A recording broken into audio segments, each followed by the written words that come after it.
രണ്ടാമത്തേത്, റമളാനിലേക്ക് ഒരുങ്ങുന്നതിന് മുമ്പേ നമ്മൾ ശ്രദ്ധിക്കേണ്ട പ്രധാനപ്പെട്ട ഒരു കാര്യം അത്തൗബത്തു സ്വാദിഖ, സത്യസന്ധമായിട്ടുള്ള തൗബ, അള്ളാഹുവിലേക്ക് പശ്ചാത്തപിച്ച് മടങ്ങുക എന്നുള്ളത്.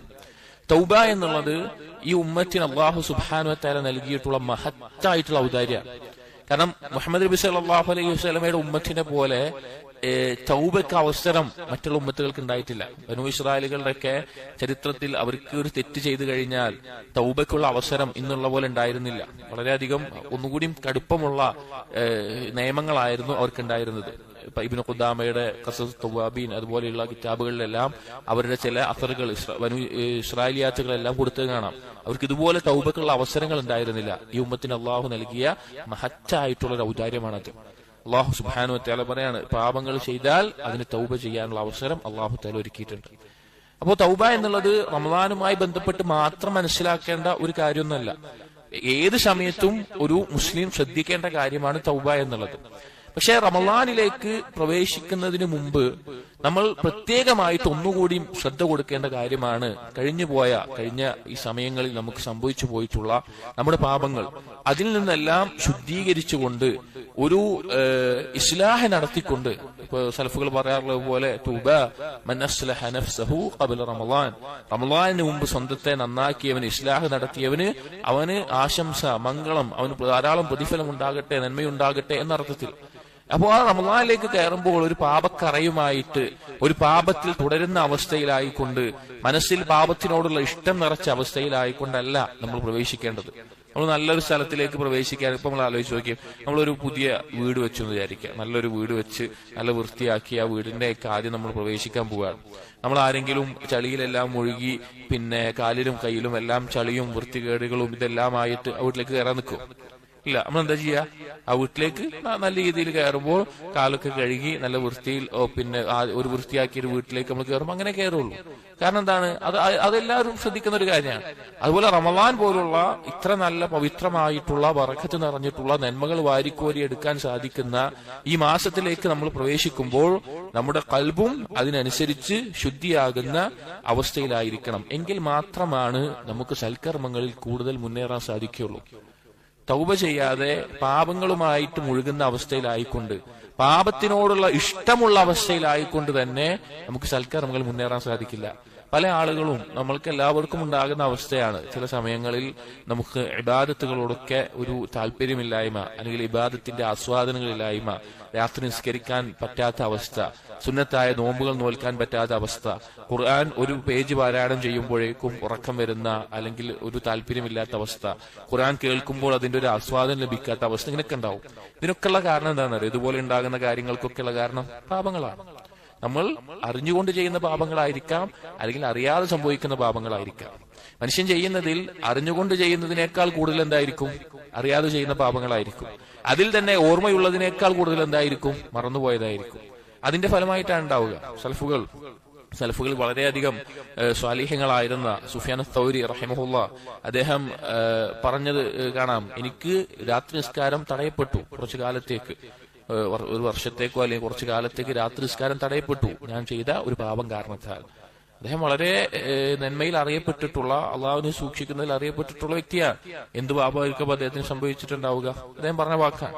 അതുപോലെ ഹസൻ അൽ ബസ്രി റഹിമഹുള്ളയുടെ അടുക്കലേക്ക് ഒരാൾ വന്ന് ചോദിച്ചു, എനിക്ക് രാത്രി നിസ്കരിക്കാൻ സാധിക്കുന്നില്ല. അപ്പോ ഹസൻ അൽ ബസ്രി റഹിമഹുള്ള തിരിച്ചു പറഞ്ഞ വാക്ക് എന്താണെന്ന് വെച്ച് കഴിഞ്ഞാൽ, നിന്നെ ചങ്ങലക്കിട്ടപ്പെട്ടിരിക്കുകയാണ്, നീ തടയപ്പെട്ടിരിക്കുകയാണ്, നിന്റെ പാപങ്ങളാൽ ചങ്ങലക്കിടപ്പെട്ട അവസ്ഥയിലാണ് നീ ഉള്ളത് എന്ന് പിന്നെ പറയുകയുണ്ടായി. ഫുളൈൽ ഇബ്നു ഇയാദ് റഹിമഹുള്ള അദ്ദേഹം പറഞ്ഞൊരു വാക്ക് കാണാം, ഇദാ കുൻത ലാ തസ്തതിഉ ഖിയാമൽ ലൈൽ വസിയാമൻ നഹാർ, രാത്രി നിസ്കരിക്കാനും പകലിൽ നോമ്പ് നോൽക്കാനും നിനക്ക് സാധിക്കുന്നില്ല എങ്കിൽ ഫഅലം അന്നക മഹ്ബൂസുൻ, നീ മനസ്സിലാക്കുക, നീ തടയപ്പെട്ടവനാണ്, നീ ബന്ധിതനാണ്. ഖദ് ഖയ്യദത്ക ദുനൂബുക്, നിന്റെ പാപങ്ങൾ നിന്നെ ചങ്ങലക്കിട്ടിട്ടുണ്ട് എന്നുള്ളത്. അപ്പോ പാപങ്ങളിൽ മുഴുകുന്ന അവസ്ഥയിലായിക്കൊണ്ട്, അത് തുടരുന്ന അവസ്ഥയിലായിക്കൊണ്ട് നമുക്ക് ഇബാദത്തുകൾക്ക് തൗഫീഖ് ലഭിക്കില്ല. ഇനി ഇബാദത്തുകൾ ബാഹ്യമായി ചെയ്താലും അതിൽ ലദ്ദത്ത് കിട്ടൂല. ചില ആളുകൾക്ക് ഒരു ധാരണ ഉണ്ട്, ഞാൻ പാപം ചെയ്തിട്ടുണ്ട്, കാര്യങ്ങളൊക്കെ എളുപ്പത്തിൽ നടക്കുന്നുണ്ട്, എനിക്ക് ഭൗതികമായിട്ടുള്ള സുഖം കിട്ടുന്നുണ്ട്, ഞാൻ നിസ്കരിക്കുന്നുണ്ട്, നോമ്പ് നോൽക്കുന്ന ഒക്കെ കിട്ടുന്നുണ്ട്.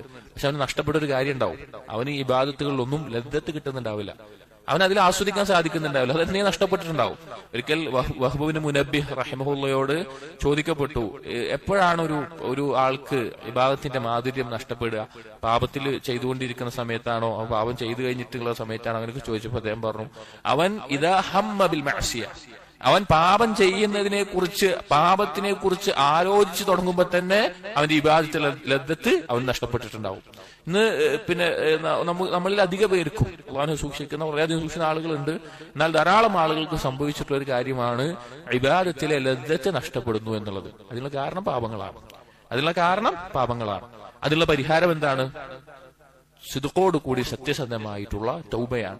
അലി റളിയല്ലാഹു അൻഹു പറഞ്ഞതുപോലെ, കയ്യിൽ രക്ഷയുടെ മാർഗമുണ്ടായിട്ടും നഷ്ടം വരുത്തുന്ന ഒരുത്തനെ കുറിച്ച് ഞാൻ അത്ഭുതം കൊള്ളുന്നു എന്ന് പറഞ്ഞു. അപ്പൊ എന്താണ് രക്ഷയുടെ മാർഗം ചോദിച്ചപ്പോൾ അത് ഇസ്തിഗ്ഫാർ ആണ്, തൗബയാണ് എന്ന് അലി റളിയല്ലാഹു അൻഹു പറഞ്ഞിട്ടുണ്ട്. അപ്പൊ ഇസ്തിഗ്ഫാറും തൗബയും എന്നുള്ള മഹത്തായ അവസരങ്ങൾ അവിടെ ഉണ്ടായിരിക്കെ ഒരാൾ നാശത്തിലേക്ക് തന്നെ വീണു പോവുക എന്നുള്ളത് ഏറ്റവും വലിയ നഷ്ടമായിട്ടാണ് നമ്മൾ കണക്കാക്കേണ്ടത്. അപ്പൊ നമ്മൾ ചെയ്യേണ്ടത് റമദാനിലേക്ക് ഒരുങ്ങുന്നതിന് മുമ്പ് ഈ കാര്യങ്ങളൊക്കെ ഉണ്ടല്ലോ, നമ്മളും അള്ളാഹുമായിട്ട് മാത്രം ചിന്തിക്കേണ്ട കാര്യങ്ങളാണ്. കുറെ ഒരുമിച്ചിരുന്ന് സംസാരിക്കാം ഈ വിഷയങ്ങൾ, പരസ്പരം ഒരു നസീഹത്തായി ഓർമ്മപ്പെടുത്തലായിട്ട്.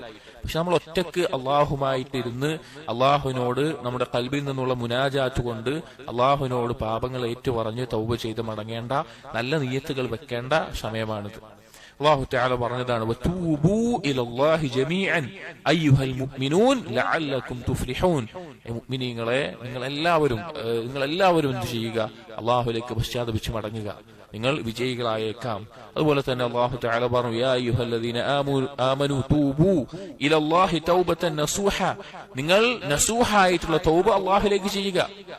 നിങ്ങൾ ചെയ്യുന്ന പാപം അവസാനിപ്പിക്കുക, അതിൽ അതിയായ ഖേദമുണ്ടാവുക, ഇനി അതിലേക്ക് മടങ്ങില്ല എന്ന് ഉറച്ചു തീരുമാനിക്കുക. ഈ രീതിയിൽ നിങ്ങൾ എന്ത് ചെയ്യുക? അള്ളാഹുലേക്ക് പശ്ചാത്തപിച്ച് മടക്കുക എന്ന് പറഞ്ഞു. കാരണം ഒരു അടിമ അള്ളാഹുലേക്ക് പശ്ചാത്തപിച്ച് മടങ്ങിയാൽ അള്ളാഹു അവന്റെ പാപങ്ങൾ പുറത്തു കൊടുക്കുന്നവനാണ്. അള്ളാഹു തആല പറഞ്ഞു, വഹുവല്ലദീ യഖ്ബലു തൗബത അൻ ഇബാദിഹി വയഅഫു അനിസ് സയ്യിആത്ത്. അള്ളാഹുവാണ് തൗബ സ്വീകരിക്കുന്നവനും പാപങ്ങൾ പുറത്തെടുക്കുന്നവനും. വേറെ ആളിലേക്ക് നമുക്ക് പോകാനില്ല. നമ്മൾ എത്ര പാപം ചെയ്താലും അള്ളാഹുവിന്റെ അടുക്കിലേക്കല്ലാതെ മറ്റൊരാളിലേക്കും നമുക്ക് പോകാനില്ല. അതുകൊണ്ട് സത്യസന്ധമായ തൗബ ചെയ്യുന്നിടത്തോളം കാലം ആ അടിമ ഖൈറിലായിരിക്കും. അതിനുശേഷം പാപം സംഭവിക്കില്ല എന്നല്ല, എത്ര പാപം സംഭവിച്ചാലും തൗബയുടെ കവാടം അവന് തുറക്കുന്ന കാലത്തോളം അവന് ഏറ്റവും ഖൈറിലാണ്. അത് എപ്പോ തടയപ്പെടുന്നോ അപ്പോഴാണ് പിശാചിന് അവന്റെ മേലെ സന്തോഷം ഉണ്ടാവുക. എപ്പോഴെങ്കിലും ഒരു അടിമയ്ക്ക് എന്റെ റബ്ബ് എനിക്ക് പുറത്തു തരില്ല, എന്റെ പാപങ്ങൾ അള്ളാഹു എനിക്ക് വിട്ടുവീഴ്ച ചെയ്തു തരില്ല എന്ന് തോന്നിത്തുടങ്ങിയോ പിന്നെ അവന് നാശമായിരിക്കും. നബി സല്ലല്ലാഹു അലൈഹി വസല്ലം പറഞ്ഞ ഒരു ഹദീസ്, പിന്നെ പറയാണ്, അദ്നബ അബ്ദുൻ ദംബൻ, ഒരടിമ എന്ത് ചെയ്യുകയാണ്? പാപം ചെയ്യുകയാണ്. ഫഖാല, എന്നിട്ട് ആ പാപം സംഭവിച്ച് അവന് കുറ്റബോധം തോന്നി. അവൻ പറഞ്ഞു, അല്ലാഹുമ്മ ഗഫിർ ലി ദംബി, അല്ലാഹു എന്റെ പാപം നീ പുറത്തു നൽകണമേ. ഫഖാല തബാറക വതആല, അല്ലാഹു തആല പറയും, അദ്നബ അബ്ദി ദംബൻ, എന്റെ അടിമ ഒരു പാപം ചെയ്തു. ഫഅലിമ അന്ന ലഹു റബ്ബൻ യഗ്ഫിറു ദംബ വയഖുദു ബിദ്ദംബ്, അവനറിയാം അവനൊരു റബ്ബുണ്ട്, ആ പാപം പുറത്തു കൊടുക്കാനും അതല്ലെങ്കിൽ ആ പാപത്തിനെ മേലെ അവനെ പിടികൂടാനും അർഹനായിട്ടുള്ള റബ്ബുണ്ട് എന്ന് അവനറിയാം എന്ന് അല്ലാഹു തആല പറയും. അഥവാ അള്ളാഹുവിനെ അറിയാം, അതുകൊണ്ട് പാപം പുറത്തു കൊടുക്കുന്ന. അങ്ങനെ പിന്നെ കുറച്ചു കാലം പാപമൊന്നും ചെയ്തില്ല, വീണ്ടും അവൻ പാപം ചെയ്തു. ഫഖാല, അവൻ പറഞ്ഞു, ഐ റബ്ബി ഇഗ്ഫിർ ലി ദംബി, റബ്ബേ ഞാൻ പാപം ചെയ്തു പോയി, എനിക്ക് നീ പുറത്തു നൽകണമേ. അല്ലാഹു തആല വീണ്ടും പറയും, അബ്ദി അദ്നബ ദംബൻ, എന്റെ അടിമ ഒരു പാപം ചെയ്തു. ഫഅലിമ അന്ന ലഹു റബ്ബൻ യഗ്ഫിറു ദംബ വയഖുദു ബിദ്ദംബ്, അവനറിയാം അവനൊരു റബ്ബുണ്ട്, പാപം പൊറുക്കാനും പാപത്തിന്റെ മേലെ പിടികൂടാനും അവന്റെ മേലെ അർഹതയും യോഗ്യതയുമുള്ള റബ്ബുണ്ട് എന്ന് അവനറിയാമെന്ന് പറയും. വീണ്ടും ആ അടിമ പാപം ചെയ്യും. അപ്പോൾ അല്ലാഹു സുബ്ഹാനഹു വതആല വീണ്ടും പറയും, എന്നിട്ട് പറയും, ഇഅ്മൽ മാ ശിഅ്ത ഫഖദ് ഗഫർതു ലക്, നീ എന്ത് വേണമെന്ന് ചെയ്തോ, ഞാൻ നിനക്ക് പുറത്തു തന്നിട്ടുണ്ട്. അത് പറയുന്നത് എന്തുകൊണ്ടാന്ന് വെച്ച് കഴിഞ്ഞാൽ പാപം ഇനി ചെയ്തോ എന്നല്ല അതിന്റെ ഉദ്ദേശം. അതിന്റെ ഉദ്ദേശം എന്താന്ന് വെച്ച് കഴിഞ്ഞാൽ തൗബ ചെയ്യുന്നിടത്തോളം കാലം അവൻ ഖൈറിലാണ്, തൗബ ചെയ്യുന്നിടത്തോളം കാലം അവൻ ഖൈറിലാണ്. പക്ഷേ പാപങ്ങളിൽ മുഴുകിയാൽ ഒരടിമക്ക് സംഭവിക്കുന്ന ഏറ്റവും വലിയ അപകടം അവന് തൗബ ചെയ്യാനുള്ള മനസ്സുണ്ടാവില്ല എന്നുള്ളതാണ്. അവന് നിരാശ വരും അള്ളാഹുവിൽ. അതോടുകൂടി പിശാചിന് അവന്റെ മേലെ പൂർണ്ണമായ അധികാരം ലഭിക്കുന്ന അവസ്ഥയാണ് ഉണ്ടാവുക. അപ്പൊ നമ്മൾക്ക് പാപങ്ങൾ സംഭവിക്കുക എന്നുള്ളത് മനുഷ്യ സഹജമാണ്. ഏതൊരു മനുഷ്യനും അടിമക്കും പാപം സംഭവിക്കും. ഒരിക്കലും പാപം സംഭവിക്കാത്തവനാണ് മനുഷ്യൻ എന്നല്ല പറയുന്നത്. എല്ലാ മനുഷ്യരും പാപം സംഭവിക്കുന്നവരാണ്. പക്ഷേ അതിൽ തൗബ ചെയ്ത് മടങ്ങുന്നവരാണ് ഏറ്റവും ഹൈറായിട്ടുള്ള ആളുകൾ. അതുകൊണ്ട് തൗബ ചെയ്യാൻ നമുക്കൊരു മടി ഉണ്ടാവരുത്. തൗബ എന്ന് പറഞ്ഞാൽ നേരത്തെ പറഞ്ഞല്ലോ സിദ്ഖോട് കൂടിയായിരിക്കണം. ആ പാപം അവസാനിപ്പിച്ച് അതിൽ വളരെ ഖേദം. തൗബ എന്ന് പറഞ്ഞാൽ തന്നെ നെദ്മാണ്. അതായത് ആ പാപം ചെയ്തല്ലോ എന്നുള്ള ഖേദം ഒരാളിൽ ഉണ്ടാവുക എന്നുള്ളത് തന്നെയാണ് തൗബ. പ്രത്യേകിച്ച് അവൻ വാക്കുകൾ കൊണ്ട് പറഞ്ഞിട്ടില്ലെങ്കിൽ കൂടി, അവൻ വേറൊന്നും ചെയ്തിട്ടില്ലെങ്കിൽ കൂടി, ഞാൻ ആ പാപം ചെയ്തല്ലോ, അള്ളാഹുവിനെ ധിക്കരിച്ചല്ലോ എന്നുള്ള ഖേദം അവന്റെ ഉള്ളിലുണ്ട് എന്നുണ്ടെങ്കിൽ അത് തന്നെയാണ് തൗബ കൊണ്ടുള്ള ഉദ്ദേശം. അതാണ് തൗബ കൊണ്ടുള്ള പ്രധാനപ്പെട്ട ഉദ്ദേശം. അപ്പൊ അതുണ്ടാവുക, ഇനി ഒരിക്കലും ഞാൻ മടങ്ങില്ല എന്ന് ദൃഢമായ നിശ്ചയം കൽബിലെടുക്കുക. എന്നിട്ട് അള്ളാഹുവിനോട് പറയാ, അള്ളാഹ് എനിക്ക് പറ്റിപ്പോയി. ഇഅ്തിറാഫു ദംബ്, പാപങ്ങൾ അംഗീകരിക്കുക എന്നുള്ളത് അള്ളാഹുവിന് വളരെയധികം ഇഷ്ടമുള്ള ഒരു കാര്യമാണ്. അള്ളാഹുവിന് വളരെയധികം ഇഷ്ടമുള്ള കാര്യമാണ് ഒരു അടിമ പാപം അംഗീകരിക്കുക എന്നുള്ളത്. അപ്പൊ അംഗീകരിച്ച് അള്ളാഹുവിനോട് തൗബ ചെയ്ത് മടങ്ങുക എന്നുള്ളത് പ്രധാനപ്പെട്ട ഒരു കാര്യമാണ്. റമളാനിന് മുമ്പ് തന്നെ നമ്മൾ ശ്രദ്ധിക്കേണ്ട കാര്യമാണത്. എന്നാൽ മാത്രമേ നമുക്ക് ആ ഇബാദത്തുകൾ ലദ്ദത്തും കിട്ടുള്ളൂ. ആളുകളുടെ മുമ്പിൽ ചിലപ്പോൾ നമ്മള് ഖിയാമുൽ ലൈൽ മുഴുവൻ ഉണ്ടായിട്ടുണ്ടാവും, റമളാനില് ബാക്കിയുള്ള കാര്യങ്ങൾക്ക് ഉണ്ടാവും, കുറെ ഖുർആൻ പാരായണം ചെയ്യുന്നുണ്ടാവും. ആളുകൾ കാണുമ്പോൾ ആളുകൾ വിചാരിക്കും അവൻ കുറെ ഇബാദത്ത് ചെയ്തിട്ടുണ്ടല്ലോ. പക്ഷെ നമുക്ക് അതിലൊരു അംശം പോലും നമുക്കതിൽ ആസ്വദിക്കാൻ സാധിച്ചിട്ടുണ്ടാവില്ല. ഒരു രാത്രി നിസ്കാരം നിസ്കരിക്കാൻ നിന്നാൽ പോലും അതിന്റെ ആസ്വാദനം നമുക്ക് ലഭിച്ചിട്ടുണ്ടാവില്ല. ഒരായത്തിന്റെ ഖുർആൻ പാരായണം പോലും അതിലൊരു ലദ്ദത്ത് നമുക്ക് ലഭിച്ചിട്ടുണ്ടാവില്ല. ആ അവസ്ഥയിലാകാൻ പാടില്ല. ഇബാദത്തുകൾ ചെയ്യണം, അത് ലദ്ദത്തോടുകൂടി ആ ഇബാദത്ത് കൊണ്ട് ലഭിക്കേണ്ട ആസ്വാദനം ലഭിക്കുന്ന അവസ്ഥയിലുമായിരിക്കണം.